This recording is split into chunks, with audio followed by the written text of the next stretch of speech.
How do you face breast cancer with grit, grace, and just enough sass to make people gasp?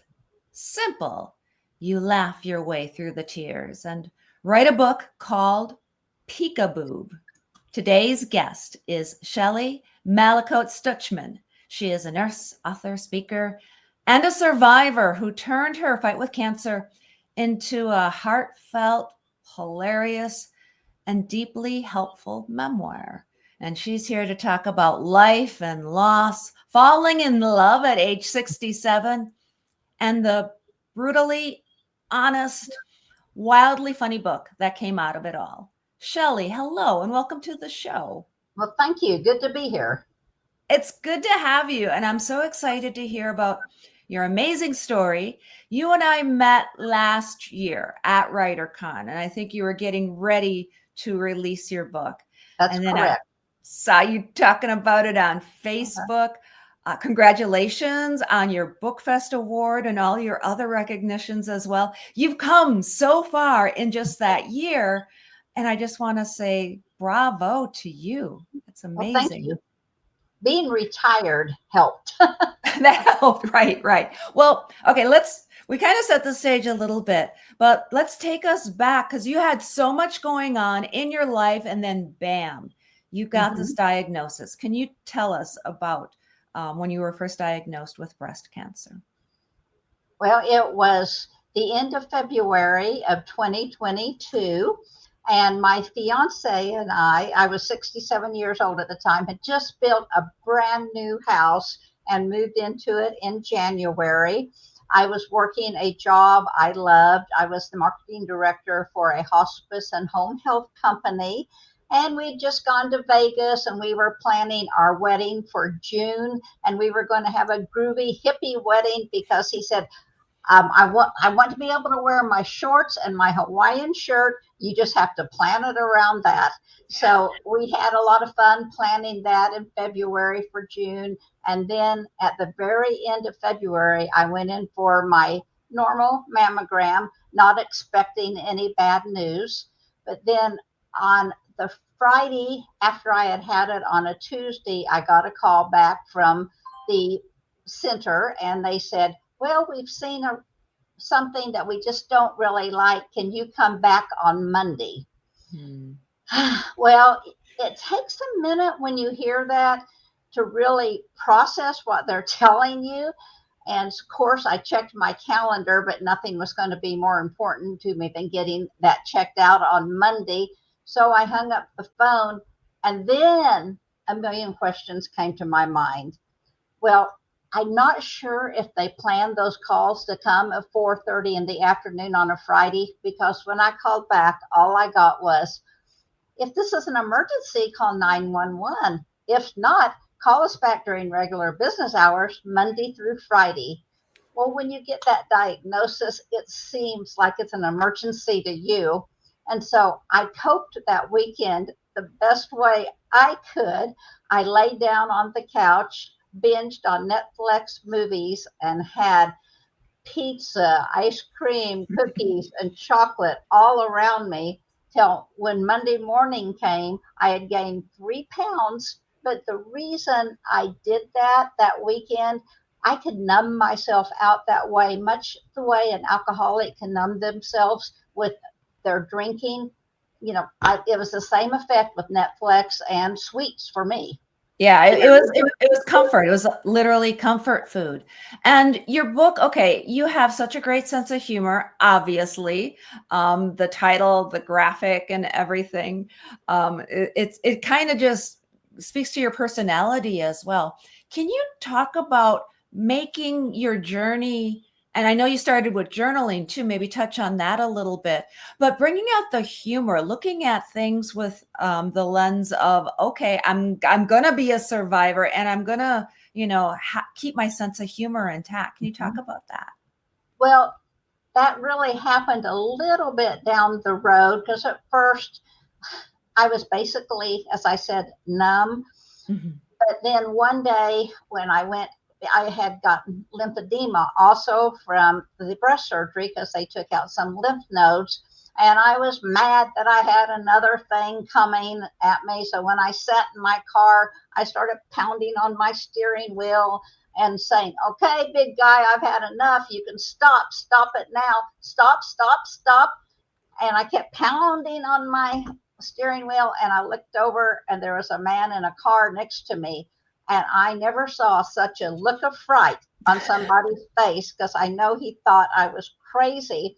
Well, then I switched and started laughing hilariously in the car, because looking at him tickled my funny bone. And I knew I better drive out so he could get out of his car. But it was in that moment that I learned the perspective of how humor could turn everything around. And it helped so much through the rest of my cancer journey. Well, they really do say that humor is the best, or laughter is the best medicine. There's that saying, and that is true. It releases endorphins, and there's even science behind what it can do to help heal the body.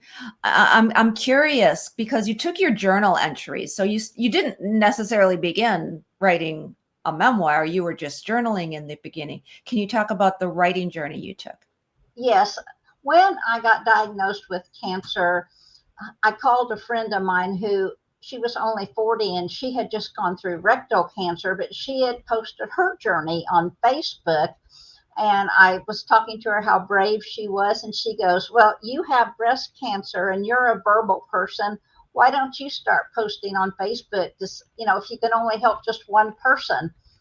So the first night I wrote my post, and then I shut my eyes and I thought, this is so personal. So if my finger hits enter, I'm going to go ahead and do it every day. If not, it's not meant to be. Well, of course, we know our keyboards so well. Even blind, it hit enter. And then I started a little pattern with my Facebook posts. I would every day put, well, was I having some type of surgery? Was I getting a new medication? Was I getting a new test? Was I getting depressed?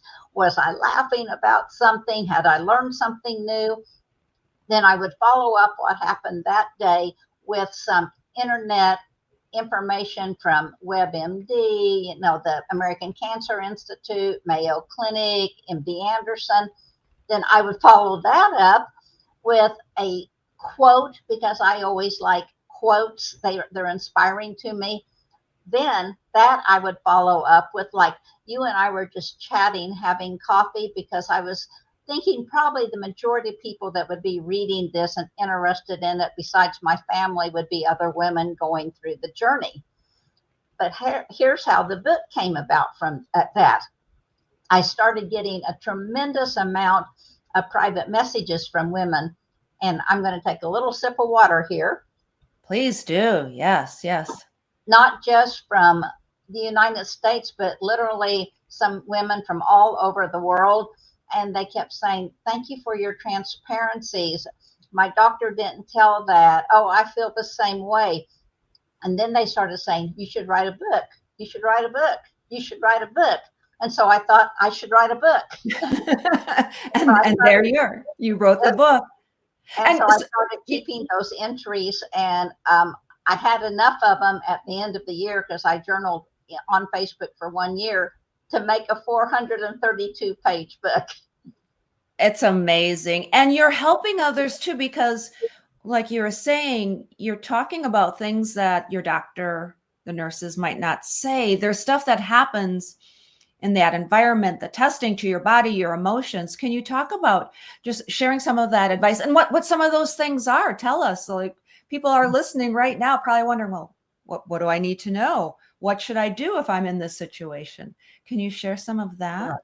Well, if you're diagnosed with breast cancer, the next step they'll take from your mammogram is a biopsy. Well, the breast biopsy, yeah, it pinches a little, but there's not much to it. But if any of your lymph nodes light up, which mine did, then they have to take a biopsy under your arm.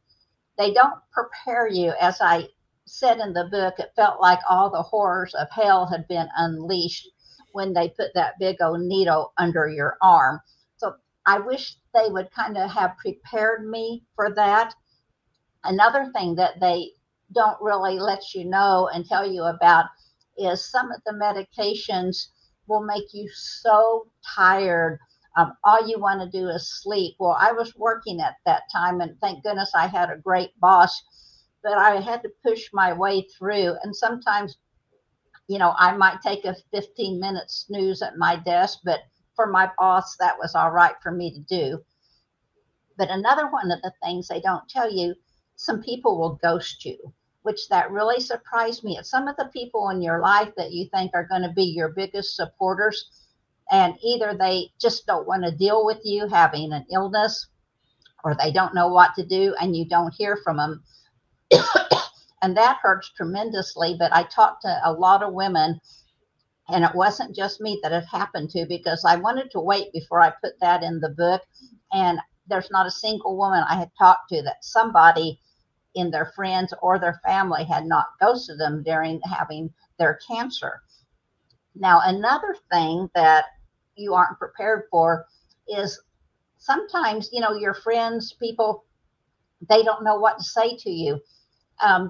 Just in normal conversation, it doesn't happen. So I started just telling my friends, hey, let's just talk normal. Tell me about your grandkids. We don't have to talk about the cancer all the time, because when you have cancer, something normal feels so good.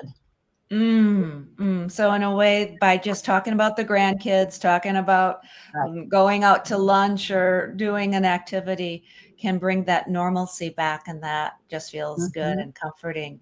And I never knew, Shelley, that I guess I never thought of it, never had this experience that somebody would ghost somebody. But is that it? Do you think it's people that they themselves, they don't know what to say, to your point, or they don't know how to handle it? They're afraid themselves and they don't want to face it. Why do you think that is? Well, I think some people, maybe they are just too weak to be there. I don't have much sympathy for them for doing that, even though maybe I should. Because I had two friends, longtime friends, that did that. And I said, hey, what's going on? You haven't even called to check on me. And I had no answer. So I just had to think, well, maybe they had a traumatic trigger in their life, but I wish they would have pulled their big girl panties back on and got over it and been a friend. But the coolest thing from that is you make a lot of friends through cancer that you would never have made otherwise, especially if you join cancer support groups. The sisterhood of women with breast cancer is immediate, and it's strong, and it's lasting. I'm curious about your background. You have a background in nursing, right? Yeah. And you've been in marketing, so you know about communication and everything. How did that help you on your journey? Did it give you a little bit more insight than maybe the average person may have had? Well, actually, what gave me the most insight, I had suffered a depression when I was 59 years old, and I had never been really depressed before. And so I was looking for groups of women that could get together for free and just talk and work it out with each other. Well, there was nothing. So I started this group called Lemonade Ladies in Enid, Oklahoma. And we got together and talked, and it grew and grew.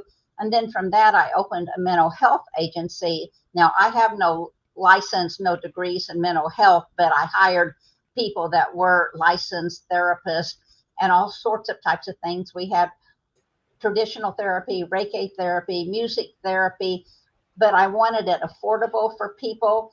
And so I had a gentleman that was making quite a bit of money off these windmills that had gotten on his farm, and he believed in what I was doing.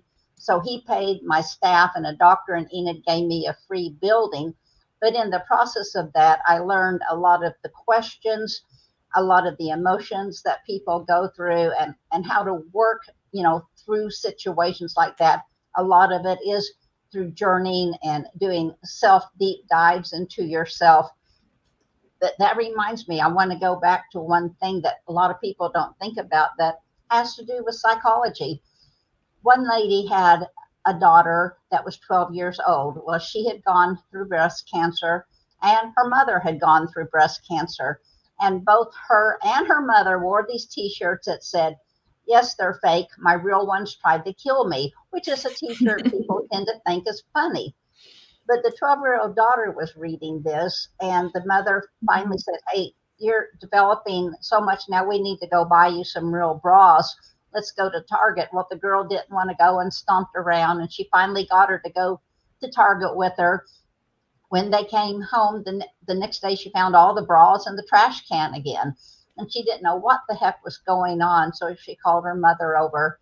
And the little girl said, "Well, you and mama say that your breast tried to kill you, and I don't want mine. I'm trying to keep them from coming." And so, well, that's one of the things I think about. We need to be careful, maybe what we're saying and what we're projecting with breast cancer, because children are watching and other people are watching.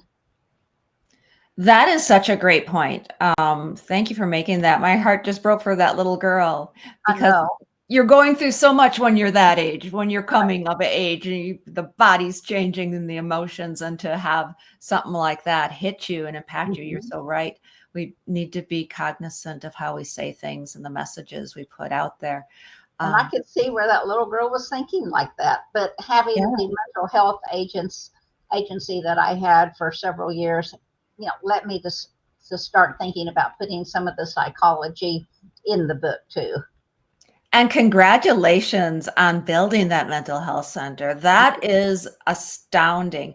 I love, Shelley, the way you took your situation and turned it on its head, and have come out so much you're an inspiration. You're somebody people can look up to, and you've helped so many lives. Can we talk a little bit more about your husband?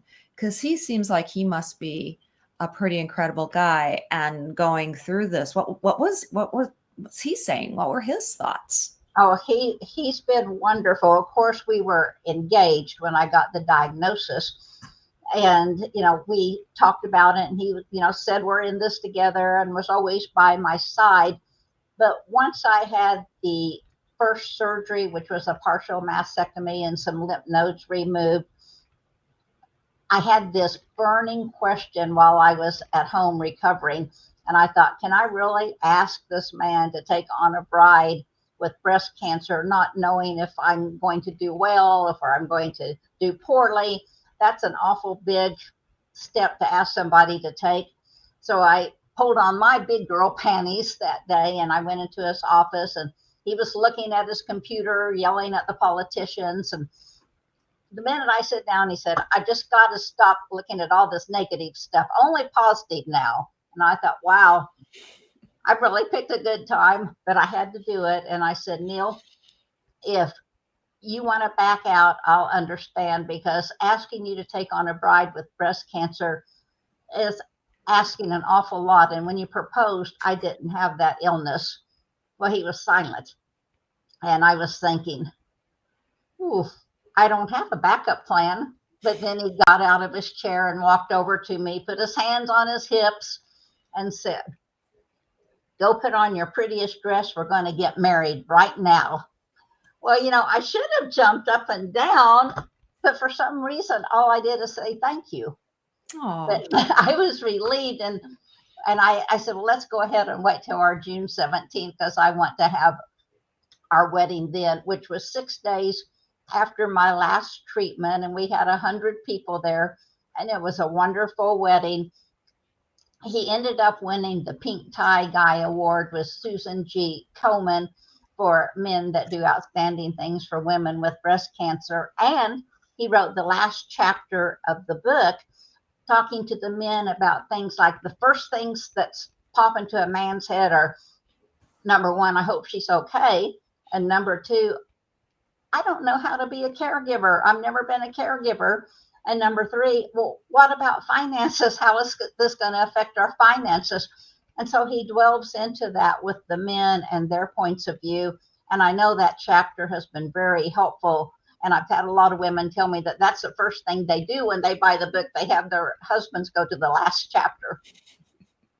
And that's amazing. And what a great idea. How wonderful for him to not only write that chapter, but to be there by your side. And that is just, that's a love story right there. That's Beautiful, beautiful story. And so what are some of the things that the men who are, because it happens, men hear the word breast cancer and they tune out because that doesn't affect them. They don't realize that it could happen to somebody in their lives, whether it's their wife or their mother or their sister or their daughter. What are some of the things that he says that men should think about or do? How should they react? Well, I love what he wrote in the book. He says, men, if you think you're doing enough, if you think you're there emotionally, if you think you're paying enough attention, you probably aren't. Double up. Great advice. Yeah. Great advice. I love that. Okay. Just a couple. Yeah. Oh, we got plenty of time. What is the biggest thing, do you think, that people then misunderstand about being a survivor? What do they think? Do they think that, once you've been cleared of your cancer, once you've been in remission so long that it's over? There's a lot of ongoing stuff that happens afterwards, right? Mm-hmm. That's very true. And thank you for asking that question. Yes, most people think after you have your surgery, you're done.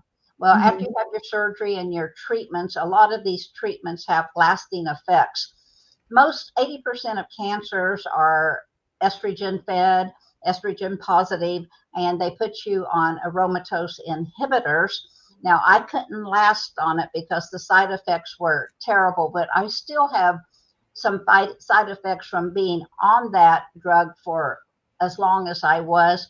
I'm 70 years old, and because it depletes all the estrogen in your body, I have hot flashes at age 70. And then sometimes cognitive ability will slow down because your estrogen is part of your brain activity. And people, they don't realize maybe if you forgot something or you can't remember their name, it's because you really can't because of the lack of estrogen in your body if you had to go that route. Of course, I didn't have to do chemo. I was 1 point away. They have a chart from having to have chemo, but my sister did, and she talked about chemo in the book, and there's long-term effects on that. And some women get burned very bad when they have radiation, and that takes months to heal. Thank goodness I didn't have any burns with my radiation. But I would say it was my biggest thing was when I had my estrogen boom shut off. Our hormones are so important to us, and that was the hardest part for me. Oh, I can imagine. So much to go through, and you're such a role model for others. I highly recommend people grab Peek-a-Boob and share it not only with themselves but their loved ones, their husbands. And it even sounds like it's a great guide for people who might not have cancer or breast cancer in their life. It has a lot of stories in it and messages for everybody. One of the things that strikes me is, we mentioned it earlier, but you've won a lot of awards and you've gotten a lot of recognitions. Even the Honorable Eileen Eccles Award. Can you talk a little bit about that? Well, the Honorable Eileen Eccles in Oklahoma City, Oklahoma, was a very beloved attorney and judge. And she ended up having breast cancer, and her family established this award for a breast cancer survivor each year. And this year, in April of 2025, I was given that award, which amazed me because I never received anything like that until, here I was 70 years old and getting a Woman of Inspiration award.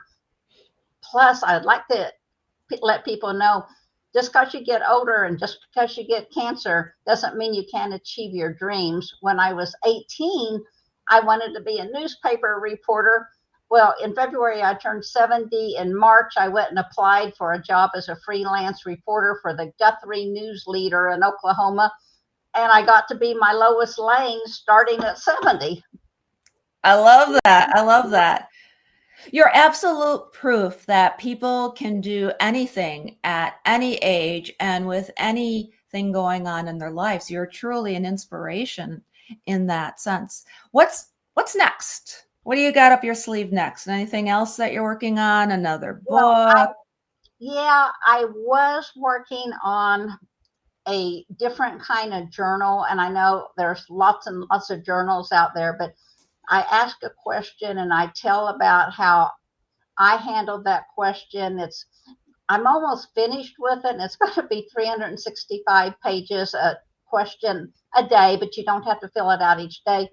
But then I'm kind of thinking that's another niche book, and I might switch over to trying to write a fiction book. I love mysteries and I love romances, because I was talking to one of the ladies that I took some writing from, and she said it's harder to sell the nonfiction books than it is the fiction.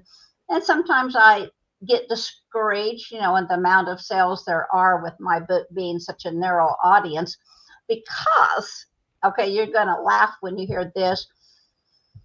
I figured 1 in 8 women will get the diagnosis of breast cancer in their lifetime, not thinking that was a lifetime. I was thinking a year.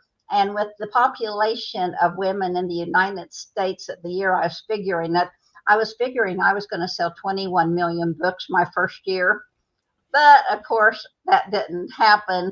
And like most, self-published authors, you got to get out there and hustle. And it's a lot of work, especially when it's a book that doesn't have, wide appeal. Yeah. But there is something to be said about being niche. As somebody who's done marketing, there is obviously a market for the book. And it might take a little bit of creativity in reaching those folks. Is there a way? I don't know. I'm just saying there might be different Facebook groups or online groups where people have cancer, where you can let people know about the book and maybe share with any clinics or doctors' offices. That might be another thing. To get the word out there, because it's definitely an important book and an important message. And you're giving advice, you're giving suggestions, you're helping people through that journey. And like you were saying, sometimes the people who you think were your friends aren't necessarily your friends. Getting ghosted is no fun, but a book is a friend that you can carry around with you. It's going to be with you, whether it's on your device or in your purse. You can't let that book go. So amazing stuff, Shelley. Thank you so much for being with us today. Can you share, so people can go and buy your book and find out more about you? Can you give us your information? Tell us your details. Yes, you can get it on Amazon, but don't just type in Peek-a-Boob, because what'll happen, you'll get Peek-a-Boo pop up, which are children's books, or some naughty books about breasts. And so type in Peek-a-Boob Stutchman, and then it'll pop up correctly for you. And I've learned things along the way, and I put a dash, as you can see in your chalkboard, and I think that makes it a little harder to find in the title. And so I don't think I will ever do that with a title again. Your first year of writing a big book like this, you learn a lot of do's and a lot of don'ts. Definitely. Well, it's always a learning experience, but look at you. You've done magnificent things. And the little chalkboard drawing behind me is just a glimpse of what people see on the book cover. It's very inventive, very creative, as are you, Shelley. Thank you so much for joining us. I really appreciate you taking the time and telling us about your journey on the Books That Make You show. And do I have time real fast to tell you how I came up with that title? Oh, please do. Well, you're always wearing this cape, which if you've ever had a mammogram, it's either got a snap or a tie, and it opens up in the front. Well, once you get diagnosed with breast cancer, that cape becomes your costume. And every time the nurse or the doctor would come in, they would lift the edge of it and they'd say, "I need to take a peek at your breast." Well, I just wanted to go Peek-a-Boob. Peek-a-Boob. I didn't have the courage. So the title came out of my lack of courage and my sense of humor. And there you have it, Peek-a-Boob. And again, your humor and the way you look at life and the way you tackled this is just so amazing. Thank you again, Shelley, for joining us. I appreciate you. And thank you. You bet. And thank you everybody for being with us on the Books That Make You show as well. Don't forget, you can find us on our website. It's booksthatmakeyou.com. And you can find us on social media as well. We're on Facebook, Instagram, TikTok, and YouTube. Of course, make sure you ring the bell and subscribe and get notifications. Take a moment to drop a comment below. It really helps the algorithm so that the word gets out there more and more. And also, when you're on the website, don't forget to sign up for the Webby award-winning Books That Make You newsletter. And that way you never miss a show with wonderful guests just like Shelley. Until next time, all of my bookish buddies, please enjoy all of the books that make you who you are. Books make you hope. Books make you dream. Books make you laugh. Books make you scream. This is the Books That Make You show, discussing books with authors and experts, unraveling the inner pages of all the books that help make us who we are.